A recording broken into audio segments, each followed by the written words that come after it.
Doctor স্বল্পতা সহ নানান সংকটের মধ্য দিয়ে চলছে নড়াইল আধুনিক সদর হাসপাতাল। ১০০ শয্যার হাসপাতালে প্রায় ৩ গুণ রোগীর চাপ সামাল দিতে হিমশিম খেতে হচ্ছে কর্তৃপক্ষকে। স্থান সংকুলান না হয় বাধ্য হয়ে বারান্দা ও মেঝেতে অস্বাস্থ্যকর পরিবেশে চিকিৎসা নিচ্ছেন রোগীরা। নড়াইল প্রতিনিধি মির্জা মাহমুদ রন্টুর রিপোর্ট, জানাচ্ছেন রাহনুমা সারা। ৮ লাখ জনসংখ্যার নড়াইলে নেই কোনো বেসরকারি হাসপাতাল বা মেডিকেল কলেজ হাসপাতাল।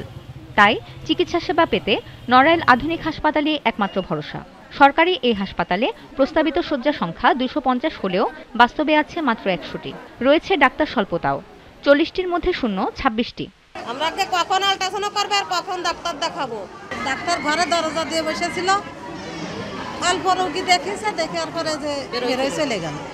সর্বপ্রথম ভোগান্তি হলো আমাদের এখানে এসে অনেক টাইম দাঁড়ায় থাকতে হয়। এক্সরে করতে দিয়েছে 10টার সময় এক্সরে করে এই যে এখন আইছি, এখনও বাচ্চার অবস্থা খুব খারাপ। এছাড়া প্রয়োজনীয় শয্যা না থাকায় অস্বাস্থ্যকর পরিবেশে মেঝেতে চিকিৎসা নিতে হচ্ছে রোগীদের। নতুন ভবন নির্মিত হলেও এখনো চালু না হয় বাড়তি রোগী নিয়ে বিপাকে পড়তে হচ্ছে কর্তৃপক্ষকে। খুবই কষ্টকর। আমাদের কোনো ইনডোর মেডিকেল অফিসারও নেই। ওই যে ইএমও, তাকেই ভিতরে বাইরে সব জায়গায় দেখতে হয়।